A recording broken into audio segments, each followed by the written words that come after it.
ধন্যবাদ। আজকে আমাদের জন্য একটা ঐতিহাসিক দিন।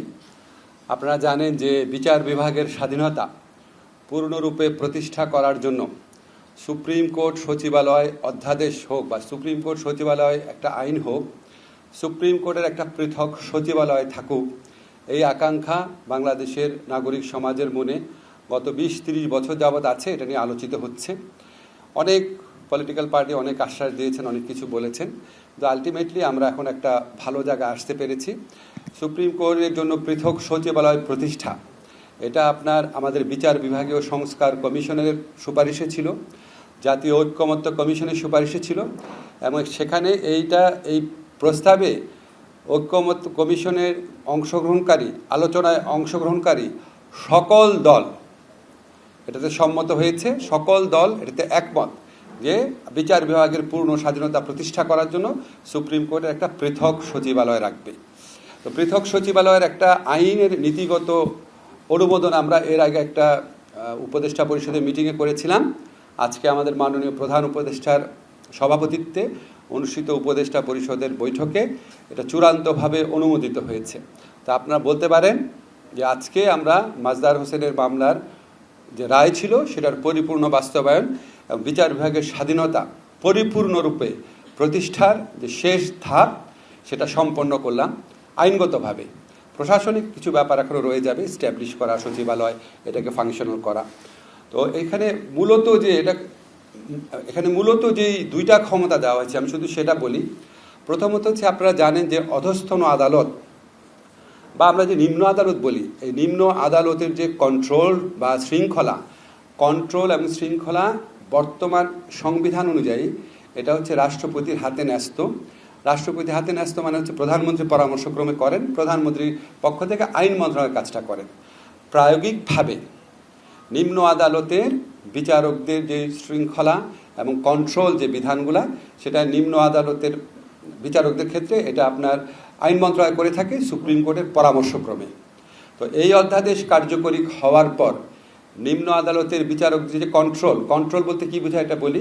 নিম্ন আদালতের বিচারকদের পদায়ন, বদলি, পদোন্নতি, শৃঙ্খলাজনিত বিষয়াদি, ছুটি সংক্রান্ত বিষয়াদি, এমনকি নিম্ন আদালতের বিচারকদের নিয়োগ, কর্মের শর্তাবলী নির্ধারণ, সমস্ত কিছু সুপ্রিম কোর্টের সচিবালয় করবে। আইন মন্ত্রণালয় যেটা করতো এটা সম্পূর্ণভাবে সুপ্রিম কোর্টের সচিবালয়ের হাতে চলে যাবে।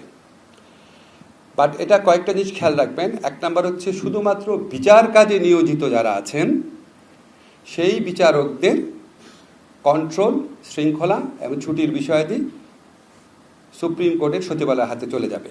কিন্তু অন্য যারা আছেন বিচার বিভাগে যারা কাজ করেন বিচারক, তারা অন্য কোনো জায়গাতে প্রশাসনিক দায়িত্ব পালন করেন। যেমন ধর নির্বাচন কমিশন, দুর্নীতি দমন commission, judicial administration training institute, আইন কমিশন, এই ধরনের প্রতিষ্ঠানে, সরকারি প্রতিষ্ঠানে বিচার বিভাগীয় কর্মকর্তারা, নিম্ন আদালতের বিচারকরা প্রশাসনিক দায়িত্ব পালন করেন। মন্ত্রণালয়ের মধ্যেও ওনারা প্রশাসনিক দায়িত্ব পালন করেন। এই যে প্রশাসনিক দায়িত্ব নিম্ন আদালতের যে বিচারকরা পালন করবেন, ওনাদের কাজের শৃঙ্খলা, ছুটির বিষয়াদি, কন্ট্রোল, এটা কিন্তু আইন মন্ত্রণালয়ের হাতেই থাকবে। শুধুমাত্র নিম্ন আদালতের বিচারক যারা আছেন তাদের কন্ট্রোল, নিয়ন্ত্রণ, তত্ত্বাবধান, শৃঙ্খলা, ছুটিজনিত বিষয়াদি উচ্চ আদালতের হাতে চলে যাবে। উচ্চ আদালত তার সচিবালয়ের মাধ্যমে এই ক্ষমতা প্রয়োগ করবে। এটার পেছনে সবচেয়ে বড় কারণ হচ্ছে আপনারা জানেন বিগত ফ্যাসিস্ট সরকার আমলে প্রচণ্ডভাবে আমরা দেখেছি নিম্ন আদালতে যারা বিচারক থাকতেন তাদেরকে আইন মন্ত্রণালয় কন্ট্রোল করত। আইন মন্ত্রণালয়ের ইচ্ছায় নিম্ন আদালতের বিচারকরা জামিন দিবেন কি দিবেন না, সাজা দিবেন কি দিবেন না, এই ধরনের সিদ্ধান্ত নিতেন। এমন অনেক অভিযোগ আমরা শুনতাম, এমন অনেক কিছু আমরা দেখতাম। তো এই অবস্থার অবসান ঘটবে এই অধ্যাদেশ পরিপূর্ণভাবে কার্যকর হওয়ার পর। নিম্ন আদালতের বিচারকদের উপর আইন মন্ত্রণালয় তথা সরকারের আর কোনো কন্ট্রোল থাকবে না। সম্পূর্ণভাবে এটা উচ্চ আদালত তার সচিবালয়ের মাধ্যমে বিষয়গুলো দেখাশোনা করবেন। বাট এটা এই মুহূর্তে এখনই কার্যকর হচ্ছে না, কারণ সচিবালয়টা প্রতিষ্ঠা করতে হবে, এটাকে ফাংশনিং করতে হবে। আমরা বিধান রেখেছি সচিবালয় সম্পূর্ণভাবে কার্যকরী হওয়ার পর সরকার সুপ্রিম কোর্টের সাথে পরামর্শক্রমে এই অধস্তন আদালতের বিচারকদের উপর তত্ত্বাবধান এবং অধস্তন আদালতের উপর তত্ত্বাবধান, নিয়ন্ত্রণ এবং শৃঙ্খলার বিষয়াদি উচ্চ আদালতের হাতে ন্যস্ত করা হবে। আশা করছি আমরা উচ্চ আদালতের সচিবালয় কয়েক মাসের মধ্যে সম্পূর্ণ কার্যকর হয়ে যাবে, গঠন করা হয়ে যাবে। এরপর থেকে নিম্ন আদালতের বিচারকদের নিয়ন্ত্রণ, তত্ত্বাবধান, শৃঙ্খলা এবং ছুটির বিষয়াদি সম্পূর্ণভাবে উচ্চ আদালতের সচিবালয়ের মাধ্যমে পরিচালিত হবে। সরকারের আর কোনো কন্ট্রোল থাকবে না। এটা হচ্ছে একটা আসপেক্ট। সেকেন্ড আসপেক্ট হচ্ছে উচ্চ আদালতের সচিবালয়ের মাধ্যমে নিম্ন আদালতের যে আর্থিক ব্যবস্থাপনা বা আর্থিক স্বাধীনতা সেটাও নিশ্চিত করা হয়েছে। এখানে আমরা কতগুলো বিধান করেছি।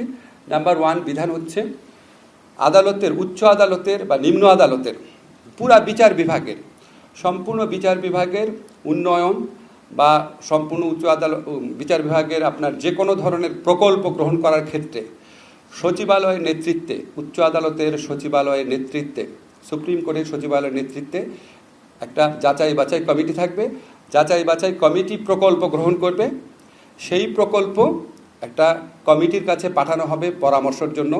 সেই কমিটির প্রধান থাকবে উচ্চ আদালতের প্রধান বিচারপতির অনুমোদন বা সম্মতিতে, বা উনি যার নাম রেফার করবেন সেরকম একজন আপিল বিভাগের বিচারকের নেতৃত্বে একটা কমিটি থাকবে।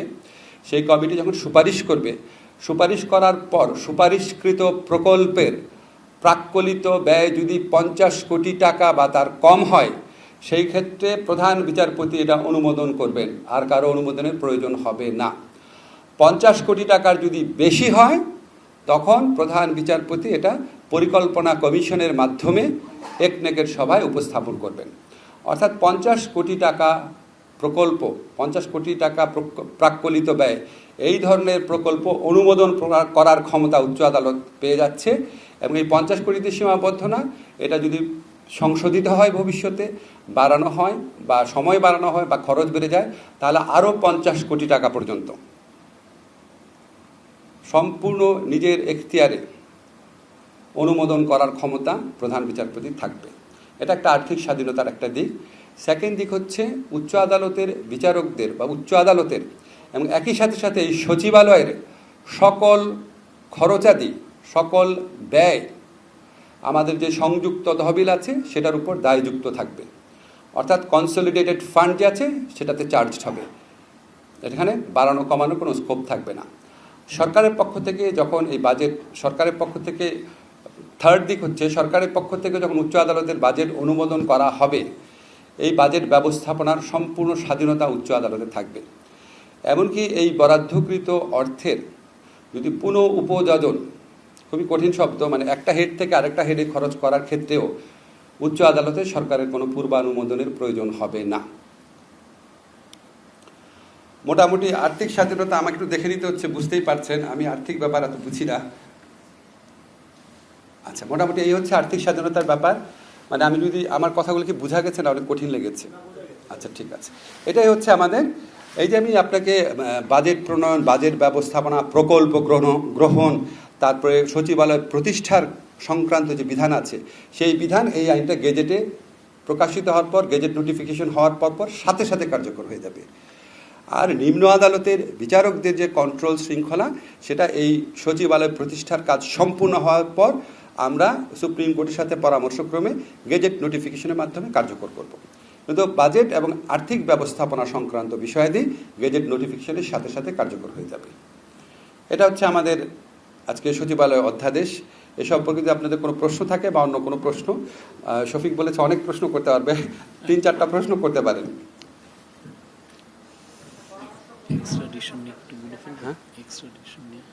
বলবো পরামর্শ কমিটি, ওই যে আপনাকে বললাম 2টা কমিটি থাকবে। একটা হচ্ছে আপনার সচিবের নেতৃত্বে যখন প্রকল্প যাচাই বাছাই করা হবে, এই যাচাই বাছাই করার পর একটা কমিটির কাছে পাঠানো হবে। এই কমিটির প্রধান থাকবেন আপিলেট ডিভিশনের একজন বিচারপতি, যিনি প্রধান বিচারপতি কর্তৃক মনোনীত, এবং উনার আন্ডারে আরও আপনার হাইকোর্ট ডিভিশনের 2জন জাজ থাকবেন, জনপ্রশাসন সচিব থাকবেন, আইন মন্ত্রণালয়ের সচিব থাকবেন, পরিকল্পনা কমিশনের সচিব থাকবেন। এই কমিটি সুপারিশ করলে শুধুমাত্র সেই প্রকল্পটা প্রধান বিচারপতি অনুমোদন করবেন, এবং সেটাও 50 কোটি টাকার মধ্যে হলে, আর না হলে উনি এটা একনেকে উপস্থাপনের জন্য পরিকল্পনা কমিশনে পাঠিয়ে দেবেন। আরেকটা কমিটি করা হয়েছে আপনার, ওই যে উন্নয়ন তারপর পরিকল্পনা এইসব বিষয়ে সিদ্ধান্ত নেওয়ার জন্য একটা কমিটি করা হয়েছে। সেই কমিটি আপনার নীতি নির্ধারণীমূলক বিভিন্ন সিদ্ধান্ত গ্রহণ করবেন।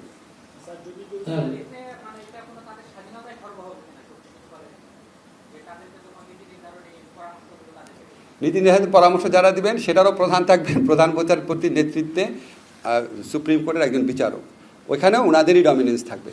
আর এই নীতি নির্ধারণীমূলক সিদ্ধান্ত যারা দিবেন এখানেও আপনার সম্পূর্ণভাবে উচ্চ আদালতের আধিপত্য থাকবে।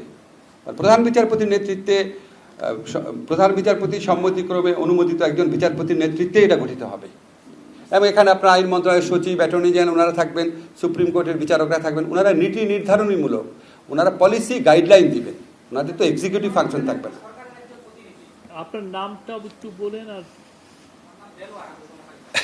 সরকারের যদি কোনো প্রতিনিধি না থাকে সরকারের মাধ্যমেই তো কাজ করবে, একজন প্রতিনিধি থাকবে, আর সব তো আপনার সুপ্রিম কোর্টের। এই যে আপনার নীতি নির্ধারণী কমিটি যেটা বললাম, আর অ্যাটর্নি জেনারেল থাকবেন, উনি তো স্বাধীন মানুষ।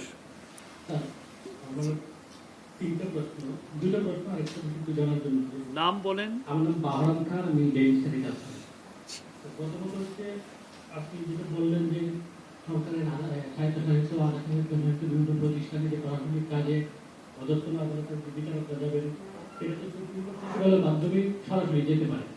কিন্তু আইন বিভাগে যেহেতু নির্বাহী বিভাগের অংশ, আইন বিভাগে যখন বিচার বিভাগের অফিসরা কাজ করবে তাহলে তো সেটা একটা ওভারল্যাপিং হয়ে গেল। না, ওভারল্যাপিং হলো না, কারণ আপনি যে বললেন ধরেন নির্বাচন কমিশনে বা আপনার দুর্নীতি দমন কমিশনে বা আইন কমিশনে বিচার বিভাগে যে কর্মকর্তারা কাজ করছেন ওনারা তো বিচারিক কাজ করছেন না, ওনারা প্রশাসনিক কাজ করছেন।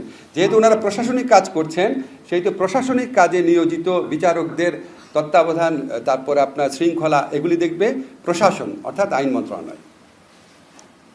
যেখানে সচিবালয় প্রতিষ্ঠাই করা হচ্ছে যে সুপ্রিম কোর্ট সচিবালয় সরাসরি সরকারের যে কোনো মন্ত্রণালয় বিভাগের সঙ্গে যোগাযোগ করতে পারবে, যেমন অর্থ মন্ত্রণালয় বা এই পরিকল্পনা কমিশনের 50 কোটি টাকা বা 100 কোটি টাকার উপরে যে প্রজেক্ট তারা সরাসরি পাঠাবে, ড্রাফটে আপনার উল্লেখ করেছে। তো সেইখানে এই পদগুলোর জন্য আইন বিভাগের পদগুলো, যেগুলো নির্বাহী বিভাগের পদ, সেটা বিচার বিভাগের অফিসারদের জন্য কেন রাখতে হবে? সেটা তো আমাদের এখানে সবসময় এই কাজগুলো প্রশাসনিক ধরনের হলেও এখানে বিচারিক অভিজ্ঞতার প্রয়োজন পড়ে। যেমন ধরেন আপনি নির্বাচন কমিশনে যে আইন কর্মকর্তা কাজ করেন, উনি তো আইন বিষয়ক পরামর্শ দেন। তো সেখানে আপনি যদি একটা মানে ডাক্তারকে নিয়ে আসেন, ইঞ্জিনিয়ারকে নিয়ে আসেন, তো হবে না। এ তো সরকারের প্রশাসনিক সুবিধার কথা বিবেচনা করে অনেক আগের থেকে আছে। আপনাদের অন্য প্রশ্ন থাকলে করেন। আরেকটা বিষয় হচ্ছে যে আপনার উপযোজন পুনঃ উপযোজন একটা আছে সংবিধানের 128 অনুচ্ছেদ অনুযায়ী মহাহিসাব লিখিত অধিকার ক্ষুণ্ণ করা যাবে না। এইটার মাধ্যমে আলটিমেটলি অধিকার ক্ষুণ্ণ করা হচ্ছে কিনা? কেন করা হবে? এখানে লিখে দিচ্ছে, আরে ভাই ওখানে লিখে দিচ্ছে মহা হিসাব নিরীক্ষকের ক্ষুণ্ণ করা হবে না। তাহলে ক্ষুণ্ণ করা হলো কিভাবে? ক্ষুণ্ণ করা হবে না বলিয়া ব্যাখ্যা করা যাবে না। হ্যাঁ, ক্ষুণ্ণ করা হবে না। শোনেন,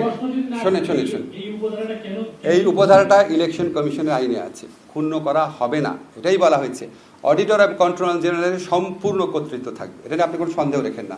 এটা ইলেকশন কমিশনের আইন আছে, যে এক্স্যাক্টলি ওখানে বিধান আছে, দেখেন।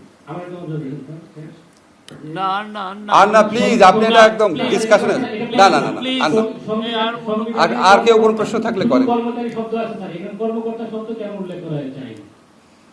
কর্মকর্তা কোনো শব্দ সংবিধানে নেই। সংবিধানে যদি কোনো কিছু উল্লেখ না থাকে, সেই শব্দটা যদি আমি ইউজ করি, যেমন তথ্য প্রযুক্তি একটা আইন করলেন, সংবিধানে তথ্য প্রযুক্তি শব্দটা আছে?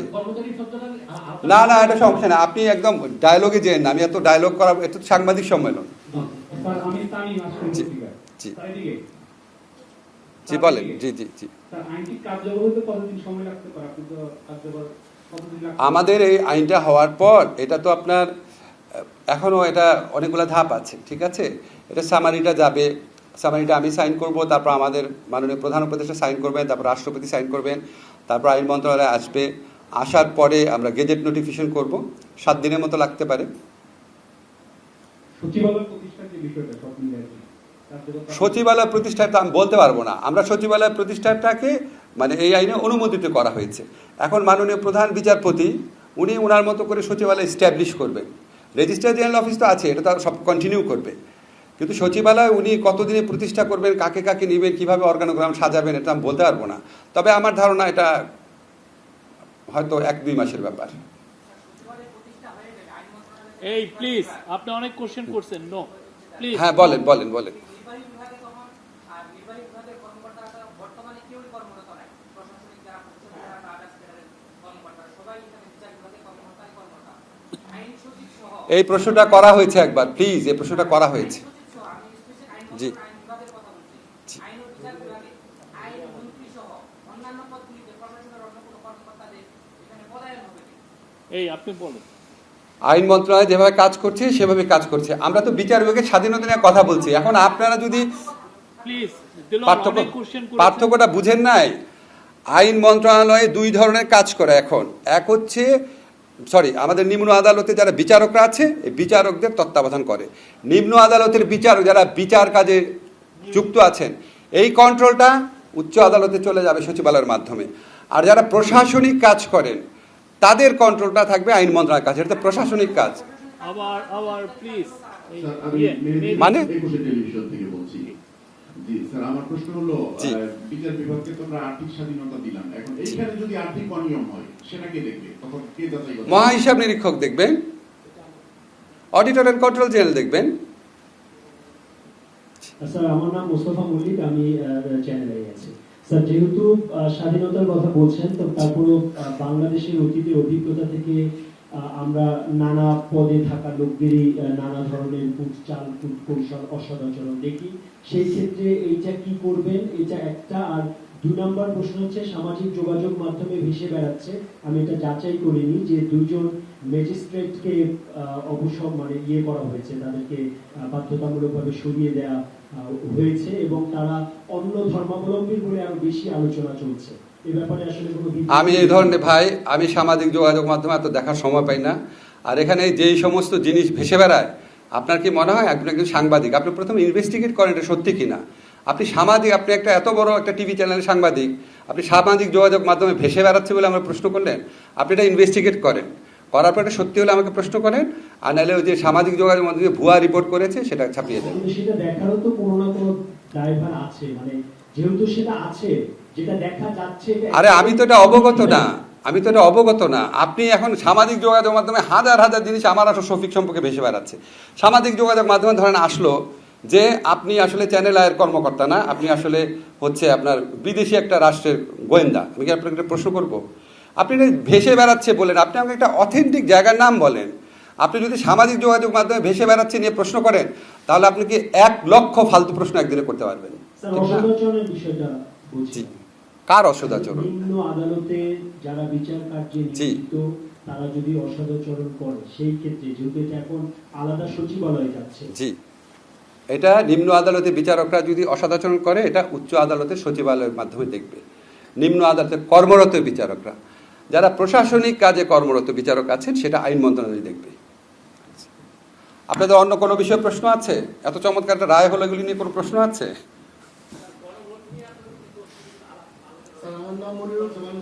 জি।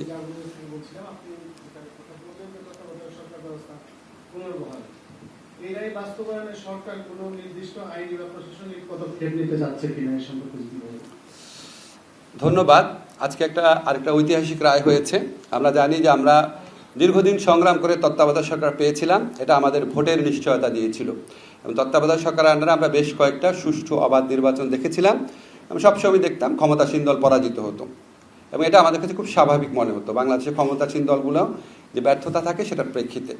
তো আমরা খুবই আনফর্চুনেটলি আমাদের একজন সাবেক প্রধান বিচারপতির নেতৃত্বে রায় দিয়ে এটাকে অবৈধ ঘোষণা করা হয়, এবং তারপরে এটা সুযোগ নিয়ে তৎকালীন আওয়ামী লীগ সরকার পঞ্চদশ সংশোধনীর মাধ্যমে এটা বাতিল করে। তো প্রথমে পঞ্চদশ সংশোধনীটা অবৈধ ঘোষিত হয়েছে, আপনারা জানেন, মাস 2 আগে একটা রায়ে। আর আজকে সাবেক প্রধান বিচারপতি খায়রুল হক সাহেব, উনি যেভাবে অত্যন্ত প্রশ্নবিদ্ধভাবে যে রায় দিয়েছিলেন তত্ত্বাবধায়ক সরকার অবৈধ, সেই রায়টা বাতিল হয়েছে। তো রায় অ্যাট দিস মোমেন্ট তত্ত্বাবধায়ক সরকার পুনরুজ্জীবিত হয়েছে আমরা বলতে পারি, কিন্তু এটা কার্যকর হবে আগামী সংসদ নির্বাচনের পরে, কারণ এখন সংসদ ভেঙে যাওয়ার পর তত্ত্বাবধায়ক সরকার হয়, এখন সংসদের অস্তিত্বই নাই এবং আমাদের উচ্চ আদালতের নির্দেশ মোতাবেক আগামীতে যে সংসদ গঠিত হবে সেই সংসদ যখন ভেঙে যাবে তার 15 দিনের মধ্যে তত্ত্বাবধায়ক সরকার গঠিত হবে।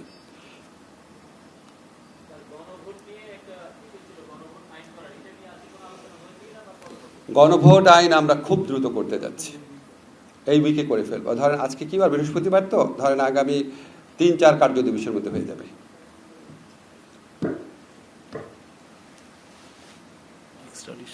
Extradition নিয়ে ওরা তো আমার এগুলো আপত্তির কথা জানার নাই, আমার অনেক আপত্তির কোনো কথা ভাই জানা নাই, সরি।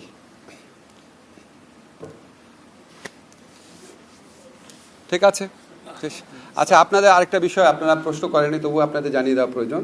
আমরা মানবতা বিরোধী অপরাধের জন্য মৃত্যুদণ্ডপ্রাপ্ত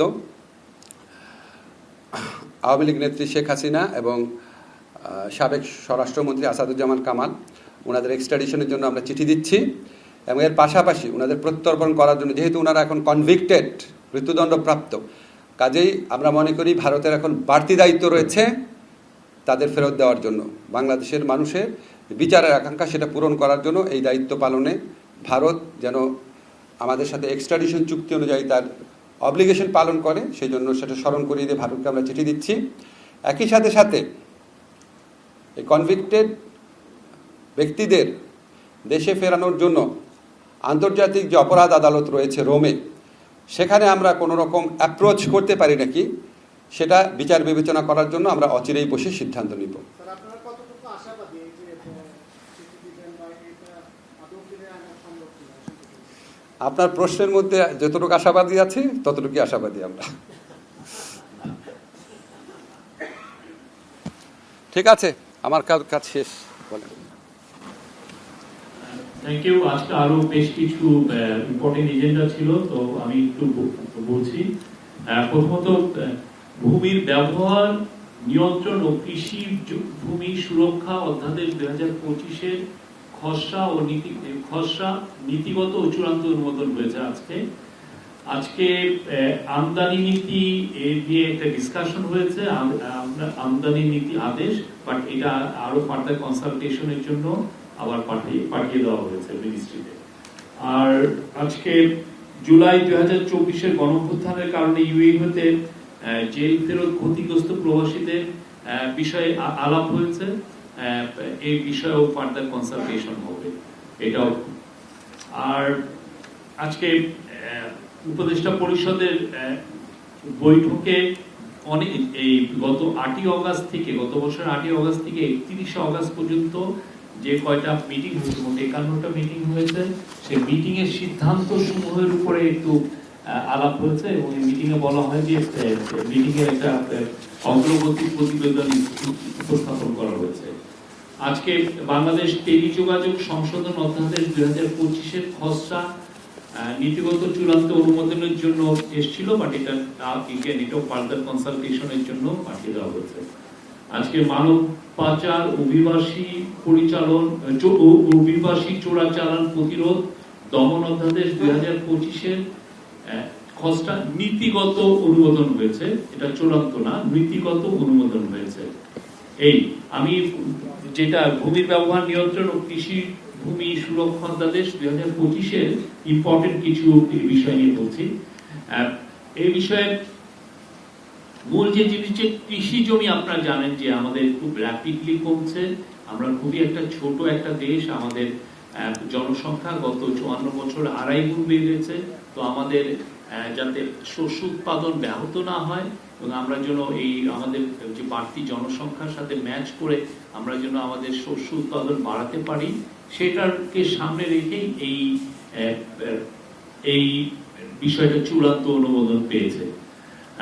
ভূমির ব্যবহার নিয়ন্ত্রণ ও কৃষি ভূমি সুরক্ষা অধ্যাদেশ 2025। তো এইটার ইম্পর্টেন্ট ফিচার ছিল হলো এক হচ্ছে 2, 3, 4 বা ততোধিক ফসলি কৃষি ভূমি অকৃষি কাজে নিরুৎসাহিতকরণ, অকৃষি কাজে যাতে না ব্যবহার হয় সেই জন্য নিরুৎসাহিতকরণের জন্য যা যা কর্মসূচি নেওয়া উচিত, যা যা কাজ করা উচিত সেই ব্যাপারে একটা মুভ নেওয়া হবে।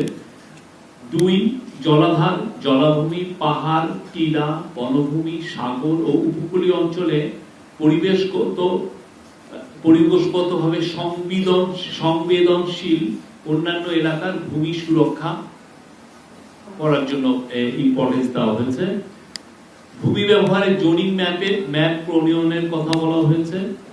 কৃষি ভূমি অনুমোদিতভাবে অকৃষিকাজে ব্যবহার এটাকে নিরুৎসাহিতকরণ এবং এটার জন্য যারা এই কাজটা পরিবর্তন ভূমি কৃষির অনুমোদিত পরিবর্তনকে অপরাধ হিসেবে গণ্য করা হয়েছে এবং অপরাধের জন্য কারাদণ্ড ও জরিমানা আরোপের বিধান রাখা হয়েছে। এটা ছিল মূল ফিচার। আর আজকে মিটিং এ উপদেষ্টা পরিষদের যে গত বছরের 8ই অগাস্ট থেকে 31শে ডিসেম্বর মধ্যে 51টা মিটিং হয়েছে কাউন্সিল অফ অ্যাডভাইজার এর, তার মধ্যে 394টি বিষয় ডিসকাশন হয়েছে, 394, এবং তার মধ্যে ডিসিশন ছিল, যে ডিসিশন মধ্যে 322টি ডিসিশন, না সরি 394টি ডিসিশন নেওয়া হয়েছিল এই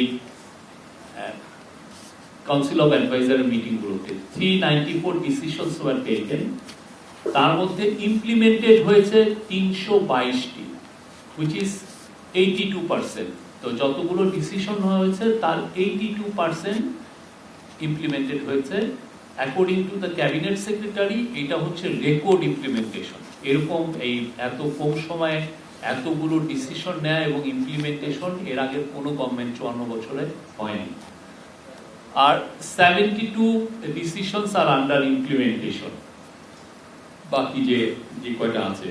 আর ক্যাবিনেটে মোট 251টি সারসংক্ষেপ উপস্থাপিত হয়েছে এবং এটা নিয়ে ডিসকাশন হয়েছে। এই ছিল আজকে ক্যাবিনেট মিটিং এর। সরি,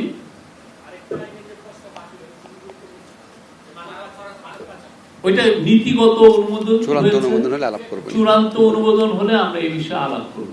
এই বিষয়ের মূল জিনিস হচ্ছে যে মানব পাচার নিরুৎসাহিত করা, মানব পাচার যে কোনো ফর্মেই হোক না এটাকে নিরুৎসাহিত করা, এটার জন্য একটু শাস্তি বিধান করা যায়।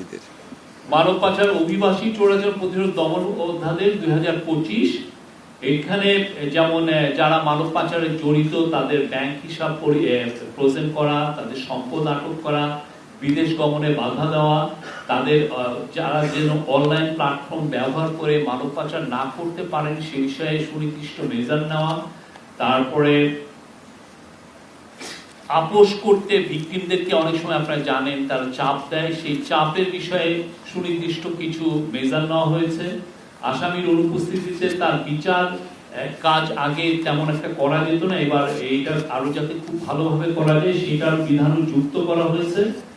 এটা আরো কিছু বিষয় আছে যে বিষয়গুলো মাননীয় অ্যাডভাইজাররা বলেছেন, সেই আলোকে এটা আপাতত নীতিগত অনুমোদন হয়েছে। বাকি বিষয়গুলো এটা আলোচনা সাপেক্ষে সামনের মিটিং গুলো উপস্থাপন করা হবে, তখন এটা চূড়ান্ত অনুমোদনের জন্য উপস্থাপিত হবে। Thank you.